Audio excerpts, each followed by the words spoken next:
Part 1. The Vote. The Galactic Conclave, a federation of over 200 alien species, has discovered Earth. After years of secret observation, they've deemed humans as dangerously unpredictable, but potentially useful as a labor force.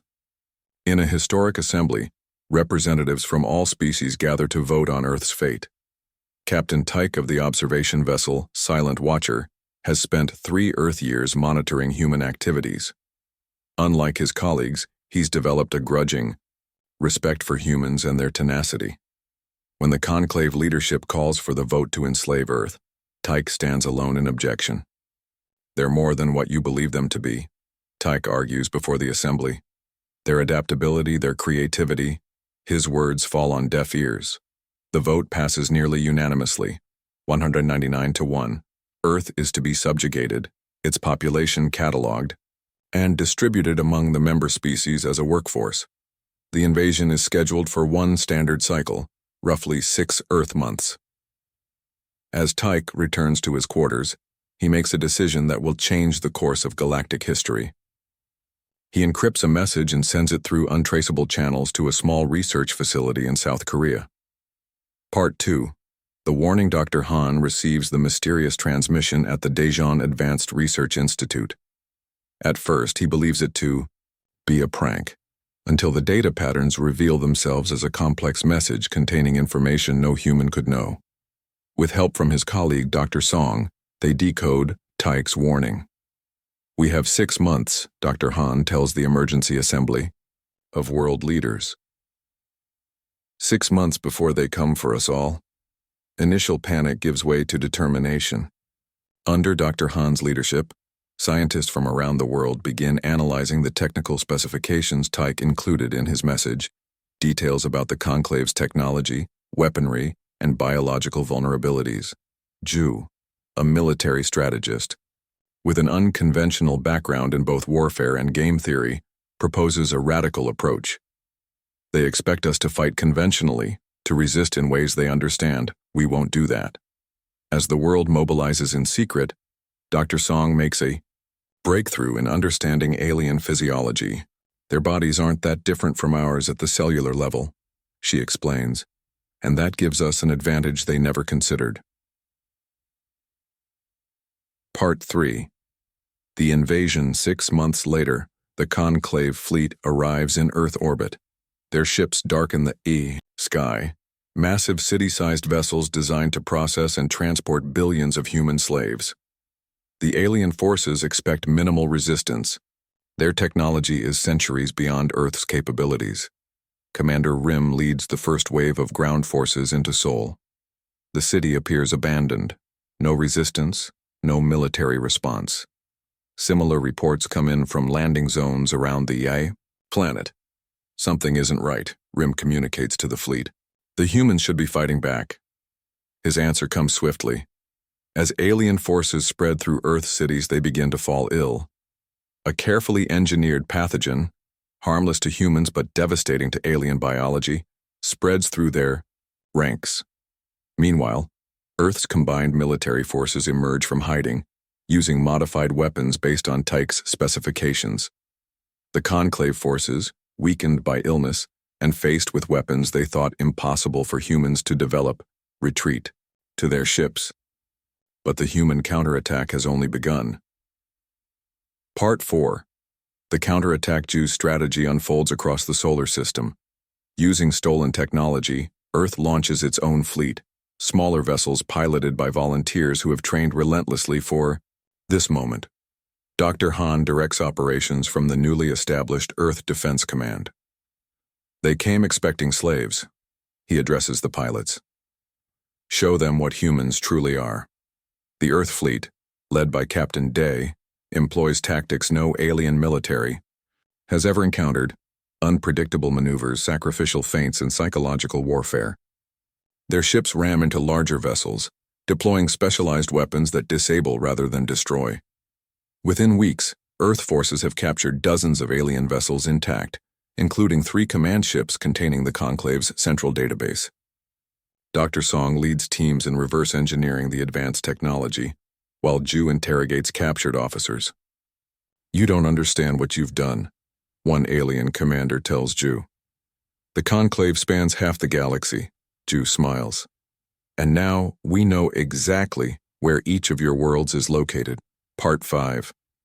Begging for mercy 6 months after the failed invasion, Earth ships appear simultaneously in the orbits of 27 key conclave worlds. Each vessel carries a simple message: Earth is not for conquest. The Galactic Conclave convenes an emergency session.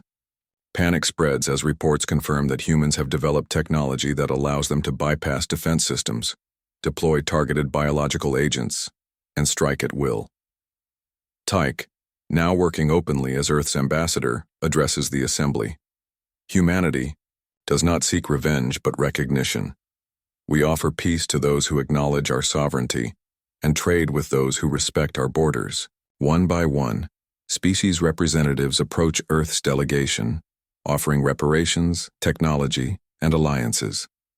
The same council that had voted unanimously for enslavement now unanimously votes to recognize Earth as a sovereign power with protected status. Dr. Han, Ju, Dr. Song, and Captain Day stand alongside Tyke as the former conclave, now reformed as the Galactic Union, signs the Treaty of Sol. Humans take their place among the stars not as slaves, but as equals feared and respected by all. In private, Tyke asks Dr. Han how humans manage to accomplish so much in so little time. Your people have conquered hundreds of worlds over thousands of years, Dr. Han replies. But you never faced an enemy who had spent their entire history fighting themselves.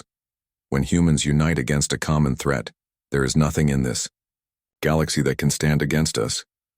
The story ends with Earth establishing its first colonies beyond the solar system, as alien diplomats compete for human favor and technology. The species that once voted to enslave humanity now live in fear of human expansion, their arrogance replaced by a new emotion they had never before experienced: humility before equals. Key characters: Tyke, alien observer who warns Earth and later becomes Ambassador Dr. Han, Korean scientist who leads Earth's technological response. Dr. Song, specialist in xenobiology, who develops the countermeasures. Ju, military strategist who designs Earth's unconventional defense. Captain Day, leader of Earth's counterattack fleet. Commander Rim, alien military leader of the invasion force. Themes: humanity's greatest strength is its adaptability under pressure, unity in the face of existential threats. The danger of underestimating an unknown species. Mercy as a form of strength, not weakness. The power of unconventional thinking against superior technology. Dr. Han yawned as he stared at his computer screen. It was past midnight at the Daejeon Advanced Research Institute, and he was the only one still working. The satellite data had been acting strange all week. Random patterns kept appearing in the background noise, patterns that shouldn't be there. A soft beep from his computer made him sit up straight. The strange signal was back, stronger this time. Han rubbed his tired eyes and reached for his phone. Dr. Song, it's Han. I need you to come back to the lab. Yes, I know what time it is. This is important. 30 minutes later, Dr. Song walked into the lab carrying 2 cups of coffee. She handed one to Han. This better be good, she said, taking a sip from her own cup. My daughter's school play is tomorrow. Han pointed at his screen. Look at this pattern. It's not random. It's structured. It's a message. Song leaned closer, her eyes widening. From who? The Americans? The Chinese? I don't think it's from Earth, Han said quietly. Song almost dropped her coffee.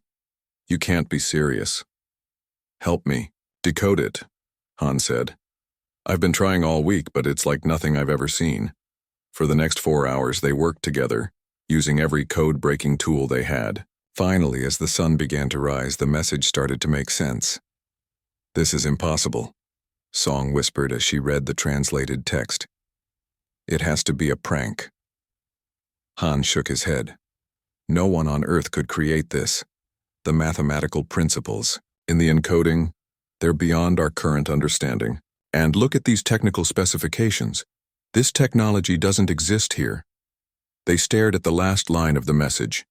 You have 6 months. Use them wisely. If this is real, Song said. We need to tell someone. Who would believe us? Han asked. We need proof. We need to understand this message completely before we go public. They spent the next week working around the clock, decoding more details from the alien message.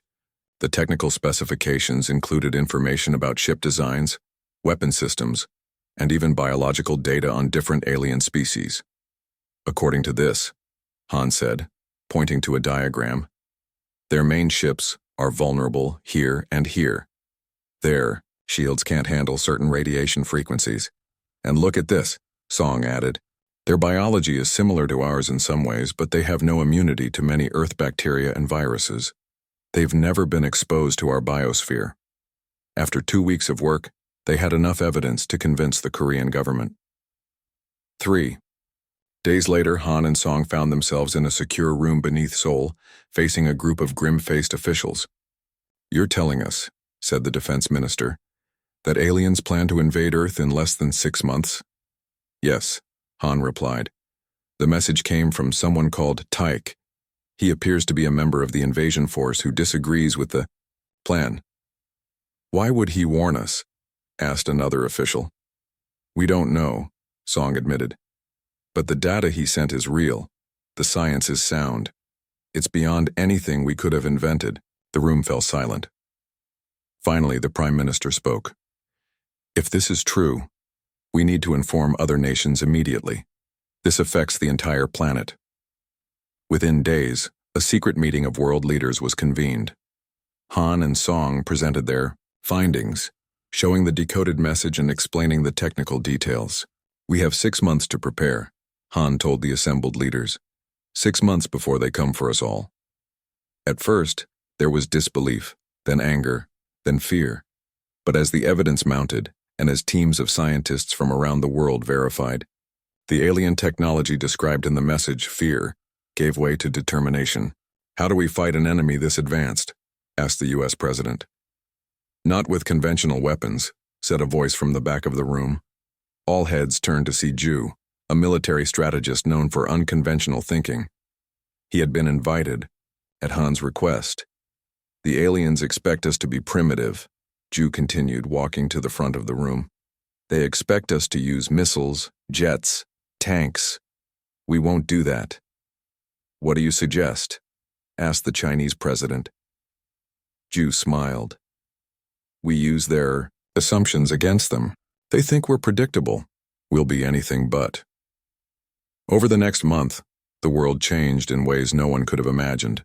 Countries that had been enemies for generations now worked together. Scientists shared secrets freely. Military leaders planned joint operations.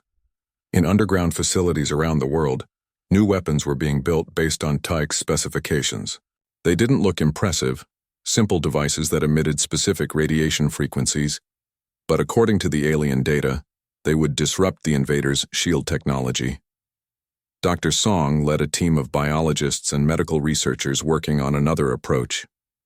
Their bodies aren't that different from ours at the cellular level, she explained to Han during a rare break. They breathe oxygen, they have immune systems, but they've never been exposed to Earth bacteria or viruses. You're creating a biological weapon? Han asked, concerned. Not exactly, Song replied.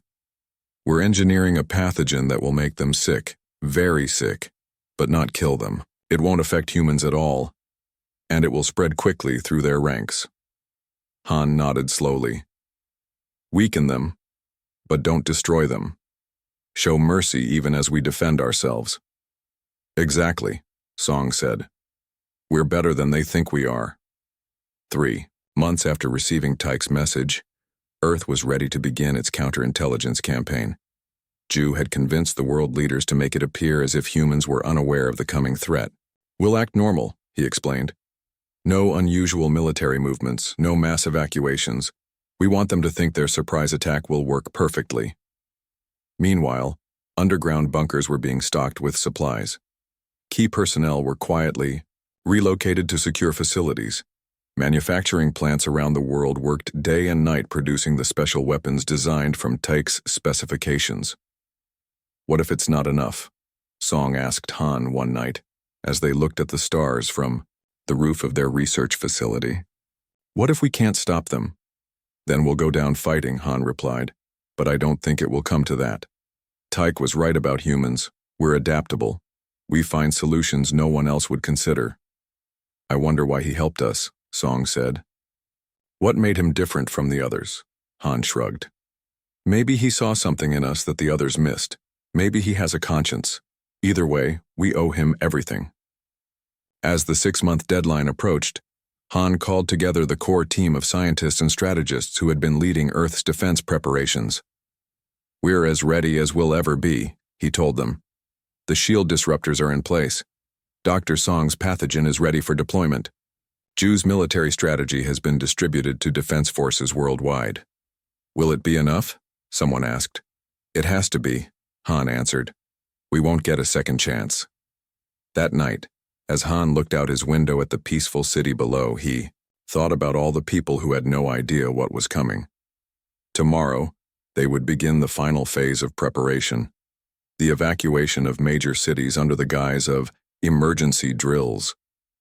The stars twinkled above, looking the same as they always had. But Han knew that somewhere up there an alien fleet was approaching. In 1 month, those ships would darken Earth's skies, and then the real test would begin. Commander Rim stood on the bridge of his warship, looking at the blue planet that filled the main screen. Earth. He had studied the reports from Captain Tyke's observation mission, but seeing it with his own eyes was different. It looked peaceful. Beautiful, even. A shame they would have to break that peace. All ships report ready, Commander, his second-in-command announced. The fleet is in position. Rim nodded. 200 massive ships now surrounded Earth, positioned to strike at major population centers on every continent. The humans had no idea what was about to happen. Their primitive detection systems had been easily fooled by the fleet's cloaking technology. Begin the landing sequence, Rim ordered. Remember, we want minimal damage to infrastructure and optimal capture of human specimens. Use sleep gas in population centers before sending in ground troops. Across the fleet, thousands of smaller landing craft detached from the motherships. They descended through Earth's atmosphere, their hulls glowing red with the heat of entry. Any human looking up would see what appeared to be a meteor shower, until the meteors changed direction and headed for major cities. In his underground command center beneath Seoul, Dr. Han watched the alien ships appear on special detection, screens built using Tyke's specifications. They're here, he said simply. Around him, military officers and government officials nodded grimly. Similar scenes played out in hidden bunkers around the world. Everyone had known this day was coming. Everyone was ready. Initiate Operation Silent Welcome, Han ordered. Across the globe, cities appeared empty and defenseless. The evacuation. Drills had worked perfectly. Most civilians were safely hidden in underground shelters or had been moved to remote areas. What the aliens saw as they landed were ghost towns, with only a few humans left as bait. Commander Rim frowned as he received the first reports from his ground forces. Seoul is nearly empty, Commander, the report stated. We're finding only a few humans. The same reports are coming in from New York, London, Beijing, and other major landing zones. That's impossible, Rim muttered. The observation data showed billions of humans in these cities just days ago. Could they have detected us somehow? His second-in-command asked. Rim shook his head. Impossible. Their technology is too primitive. They must be hiding. Expand the search perimeter and use life sign scanners. The alien ground forces spread out through Earth's cities, searching for the missing humans. They found some, enough, to think they were making progress, but not the billions they had expected. In Seoul, a team of alien soldiers led by Captain Dunn entered a large hospital. According to their scans, hundreds of humans were inside. Remember, use stun weapons only, Dunn ordered his troops. The High Leader wants the specimens undamaged. They moved through the quiet hallways, their heavy footsteps echoing. The hospital seemed strangely prepared for their arrival.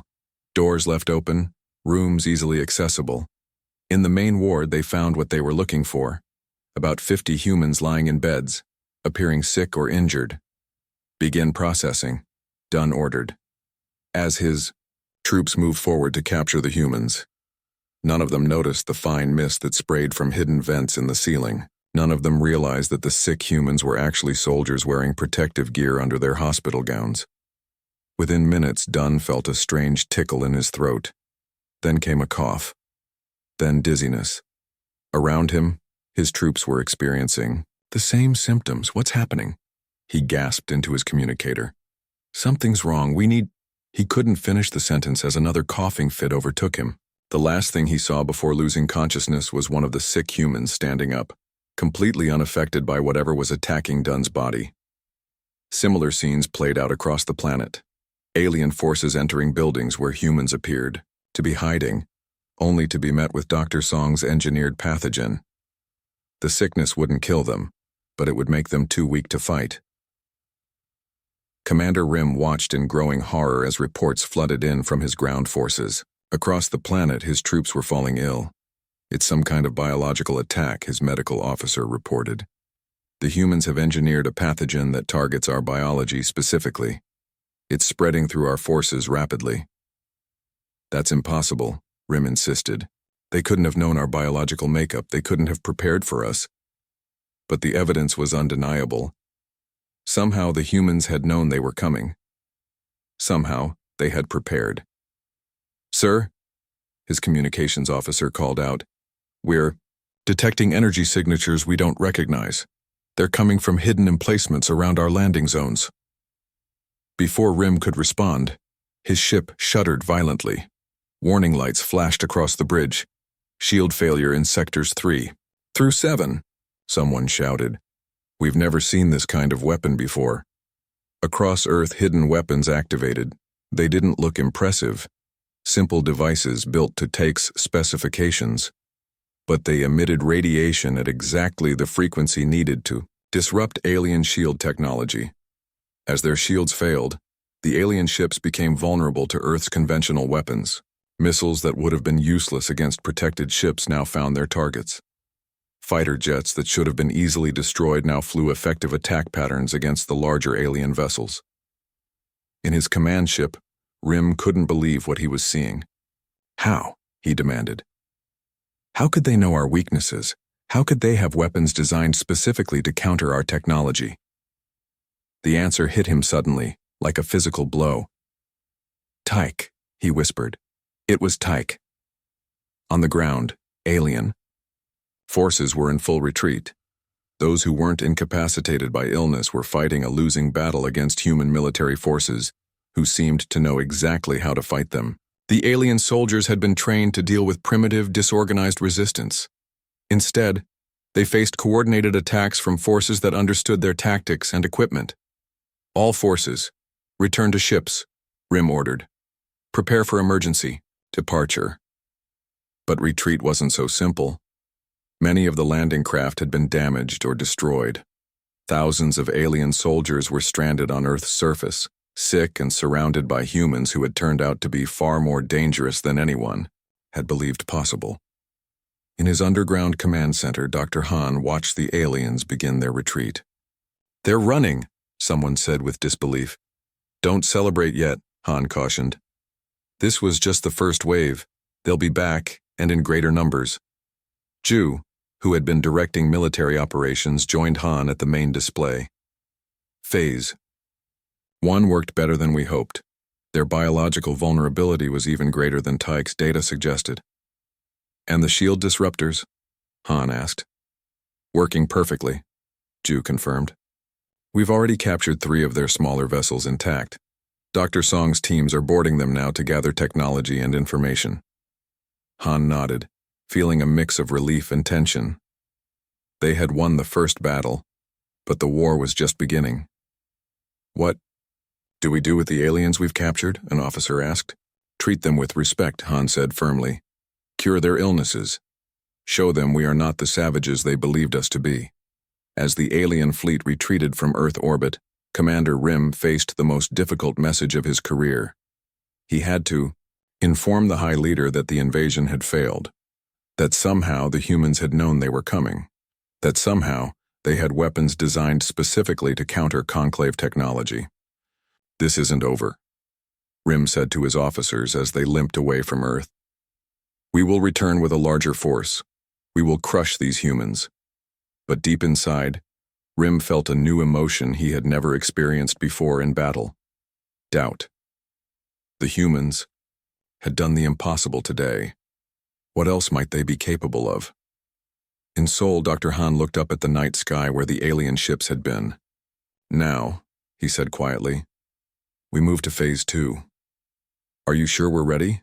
Dr. Song asked, joining him. Han nodded. They think they'll come back with a bigger force and overwhelm us. They don't realize that we're not going to wait for them to return. Thanks to the ships we've captured, we're taking the fight to them. Ju smiled grimly. They wanted slaves. Instead, they woke a sleeping giant. Captain Day stood on the bridge of the Defiance, Earth's first starship. 1 month ago, it had been an alien vessel. Now, it belonged to humanity. All systems check complete, Captain, her first officer reported. The crew is ready. Day nodded, trying to hide her nervousness. She had been a fighter pilot before all this began. Now she commanded a ship capable of traveling between stars, with a crew of 300 who had learned alien technology in just weeks. Commence launch sequence, she ordered. Around the Defiance, 11 other ships prepared to leave Earth orbit. Each was a captured alien vessel, repaired and modified by human engineers who had worked day and night to understand the advanced technology. Each carried a crew of volunteers, soldiers, scientists, and technicians ready to take humanity's fight to the stars. From his underground command center, Dr. Han watched the fleet's preparations on a large screen.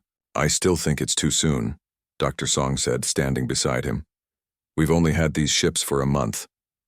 We don't have a choice, Han replied. The Conclave is already preparing a second invasion. Our spies tell us they're gathering a force 10 times larger than the first one.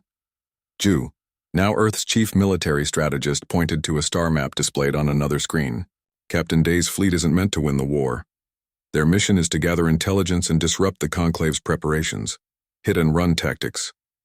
Han nodded. And to show them that humans can reach their worlds now. That their home planets are no longer safe. On the Defiance, Captain Day addressed her crew through the ship's communication system. Today we make history, she said. We are the first humans to leave our solar system, the first to take the fight to those who would enslave us. Remember your training. Remember what's at stake. Earth is counting on us. She turned to her navigation. Officer. Set course for the Conclave Command Center, maximum speed. The alien drive systems hummed to life. The stars on the view screen blurred and then stretched into lines as the ship accelerated to speeds humans had only dreamed about in science fiction. In the Conclave's central world, High Leader Mur listened with growing anger as Commander Rim explained the failed invasion. Impossible, Mur shouted, slamming his fist on the table. How could primitive humans defeat our forces? They knew we were coming, Rim said. They had weapons designed specifically to counter our technology. They had a pathogen engineered to target our biology. Someone warned them. Mur's eyes narrowed. Tayek, he hissed. It had to be Tayek. He was the only one who objected to the invasion. We can't find him, Rim admitted. His observation ship disappeared right after the invasion failed. It doesn't matter, Mur said. We will send a force so large that no amount of preparation will save the humans. Begin assembling every available ship. We will crush Earth once and for all. Before Rim could respond, alarms began to sound throughout the chamber. A junior officer rushed in, his face pale with fear. High Leader. Unidentified ships have appeared. In orbit. They're using our drive signatures, but we can't contact them. What? Mur stood up, shocked. Show me. On the main screen, 12 ships appeared. They were Conclave vessels, but they moved in strange, unpredictable patterns that no Conclave commander would use. Those are our ships, Rim whispered. The ones we lost on Earth. Humans? Mur couldn't believe it. Humans are piloting our own ships? Captain Day smiled as she saw the confusion on the Conclave world below. Her fleet had arrived undetected, using the captured ship's identification codes to slip past the outer defenses. Begin Operation Hornet's Nest, she ordered. The Earth fleet split into 3 groups. The first headed for the orbital shipyards where new vessels were being built for the second invasion of Earth. The second group targeted the defense satellites that protected the Conclave capital. Day's own group, consisting of the Defiance and 3 other ships, moved toward the central command center. "They're scrambling fighters," her tactical officer reported. "Defensive systems coming online." "They're too slow," Day replied. "Execute. Attack pattern Alpha." Her ship suddenly accelerated, then split apart in 4 different directions before converging again on a new vector. No Conclave ship had ever moved like that. It was a fighter pilot's maneuver, scaled up to starship size. The defending forces couldn't track them. "Fire disruptors," Day ordered. From the Earth ships, pulses of energy shot out, improved versions of the shield disruptors that had worked so well during the invasion of Earth. The Conclave's defensive shields flickered and failed. On the planet below, Mur watched in horror as the supposedly primitive humans executed combat maneuvers his own commanders had never conceived of. "How are they doing this?" he demanded. "How did they learn to pilot our ship so quickly?" "Sir," Rim said quietly, "I think we've made a terrible mistake. Tyke was right about them. In the command ship orbiting Earth, Ju received the first transmissions from Captain Day's fleet. They've penetrated the Conclave capital's defenses," he told Han and Song. "Team 2 has secured access to their central database.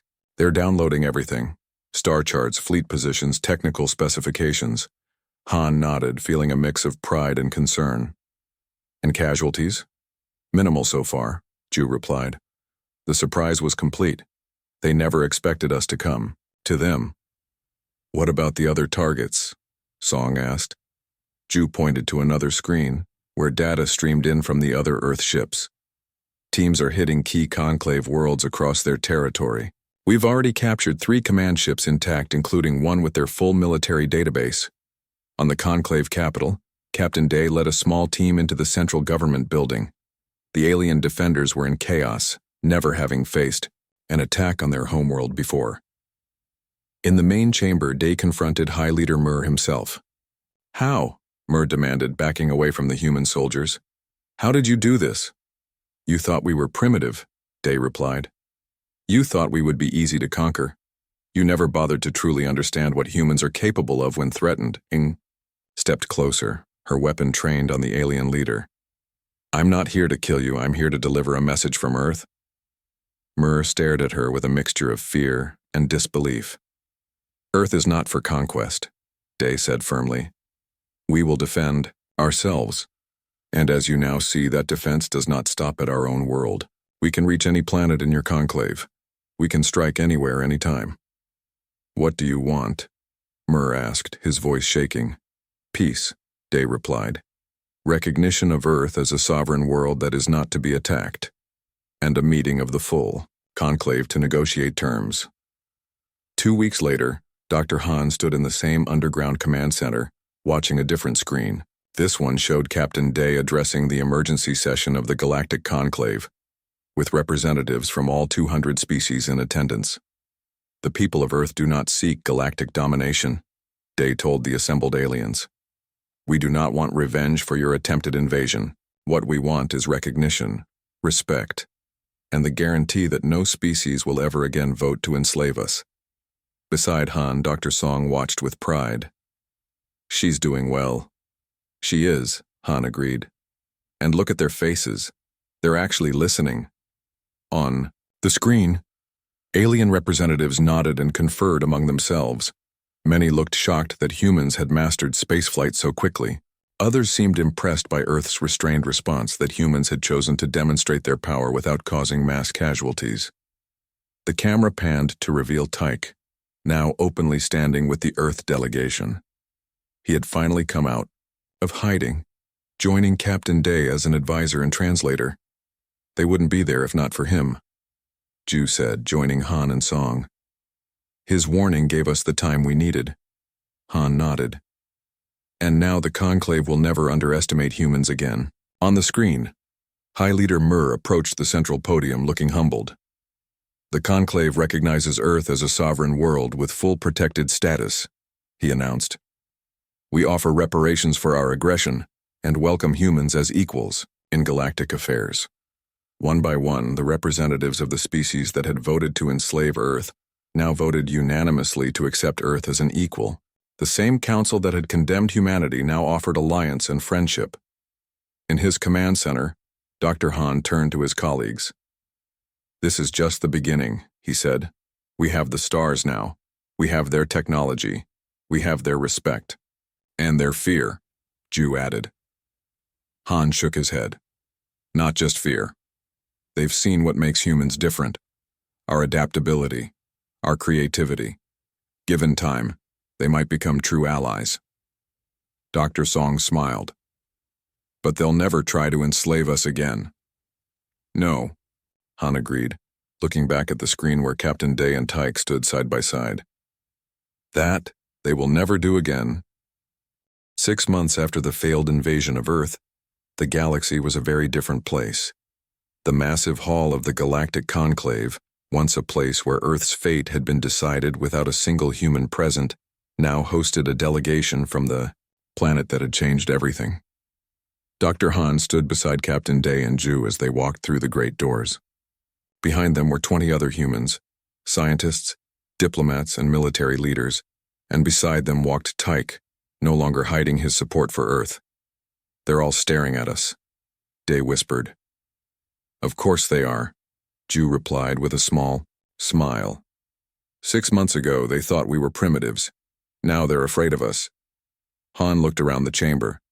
Representatives from all 200 alien species watched the humans pass. Some looked curious, some looked respectful. Many looked afraid. The Earth delegation took their place at a new table that had been added to the chamber, a table for a species that had earned its right to sit among the stars. High Leader Moore, who had once ordered Earth's enslavement, now stood to address the conclave with a very different message. "The conclave welcomes the representatives of Earth," he announced, his voice carrying through the vast space. "We gather today to finalize the Treaty of Sol, establishing permanent peace between Earth and all conclave species." Han watched the alien leader carefully. Mur's humiliation had been complete when Captain Day's fleet had appeared over his homeworld. Now he worked hard to show respect to the humans, though Han could see it wasn't easy for him. "Before we begin," Mur continued, "representatives from several worlds wish to address the Earth delegation directly." One by one, aliens approached the central platform. 6 months ago, they had voted to enslave humanity. Now they came with very different intentions. The first was a tall, insect-like being from a species called the Ket. "The Ket Empire offers Earth 20 of our most advanced warships," the alien said, bowing low. "We hope this gift will demonstrate our desire for peaceful relations." Next came a floating creature with multiple tentacles and glowing eyes. "The Orla Collective offers humans access to all our medical technology," it said. "Your biology is fascinating to us, and we wish to learn from your scientists." A third alien, covered in blue scales, approached. "The Drell offer exclusive mining rights to 3 of our richest worlds. We value trade with Earth above all else." For over an hour, representatives approached with gifts, technology, and offers of alliance. Each seemed more desperate than the last to secure Earth's friendship, or at least to ensure Earth would not see them as enemies. "They're afraid of us," Day whispered to Han. "All of them." "With good reason," Ju replied. "In just 6 months, we mastered technology that took them centuries to develop. We turned their own ships against them. We showed we could strike at any of their worlds whenever we choose." Han watched the procession with mixed feelings. The fear these species showed toward humans wasn't what he had hoped for. He had wanted respect, not terror. When the offers finally ended, Han stepped forward to address the conclave. The chamber fell silent, every alien eye fixed on him. "People of the conclave," he began, his voice calm and measured. "Earth thanks you for your generous offers. We accept them in the spirit of peace and cooperation." He paused, looking around the chamber. "But I must be clear about something. Earth does not seek to rule through fear. We defended ourselves when attacked, as any species would. We demonstrated our ability to fight back, to ensure it would never happen again. But our goal was always peace, not domination. Murmurs spread through the alien representatives. This was not what they had expected. The Treaty of Sol will establish Earth as an equal member of the galactic community, Han continued. Not a master, not a tyrant. Just one world among many, seeking to build rather than destroy. As Han returned to his seat, Tyke leaned over to him. You surprised them, the alien said quietly. They expected demands, not offers of friendship. Humans are full of surprises, Han replied with a small smile. The formal signing of the Treaty of Sol took most of the day. Each species representative approached to place their mark on the document that would change the galaxy forever. Ergo was recognized as a sovereign power with protected status. No species could attack it. No fleet could enter its space without permission. When the ceremony ended, Han, Day, and Ju found themselves approached by High Leader Mur himself. I must ask, Mur said, his voice low so others couldn't hear. How did you do it? How did humans advance so quickly? Our scientists say it should have been impossible. Han looked at the alien leader who had once casually voted to enslave his entire species. He could feel anger rising, but he pushed it down. You made a mistake that many have, made throughout human history, Han explained. You judged us by our technology, not by our potential. You saw our ships and weapons and thought us primitive. You didn't see our adaptability, our creativity when facing challenges. But to master our ships, our weapons, in mere weeks, Mur shook his head in disbelief. Humans have always been quick learners, Day added, especially when our survival depends on it. And we had help, Ju said, nodding toward Tyke, who stood nearby. One among you who saw what the rest of you missed. Later, as the Earth delegation prepared to return to their ships, Tyke approached Han privately. Your speech surprised many, Tyke said. Most species, when given the power you now have, would use it to dominate others. That's not who we are, Han replied. Or at least not who we try to be. Humans have a long history of fighting among ourselves. We know the cost of war too well to seek it with others. Yet you could have demanded anything from the Conclave. Today, Tyke pointed out, they would have given it to you out of fear. Han smiled. Fear makes poor allies, Tyke. We want partners, not subjects. And that, Tyke said, is why I warned Earth. I saw something in your species that the others missed. A capacity for mercy, even toward those who would do you harm. 1 month later, Han stood on the observation deck of Earth's first purpose-built starship, the Unity. Below, the blue planet turned slowly against the blackness of space. Behind him, Dr. Song and Ju watched the same view. The first colony ships leave next week, Song said. Thousands volunteered to help establish human settlements beyond our solar system. And the aliens, Han asked, still falling over themselves, to offer us technology, resources, and alliance. Ju replied with a small laugh. The same species that voted to enslave us now compete for our favor. And take? Han turned to face his friends. The Conclave approved his appointment as permanent. Ambassador to Earth, Song said. He'll be arriving tomorrow to take up his post. Han nodded, turning back to look at Earth. So much had changed in less than a year. Humans now had access to the stars. They had technology centuries beyond what they had developed on their own. They had allies, perhaps not true friends yet, but that would come with time. Do you ever wonder what would have happened if Tyke hadn't warned us? Song asked quietly. Sometimes, Han admitted. But I think we would have surprised them anyway. It's what humans do best. Ju pointed to the stars visible beyond Earth's curve. What matters is what happens next. We have the galaxy open to us now. We can explore. We can learn. We can build something better than what came before. Han smiled.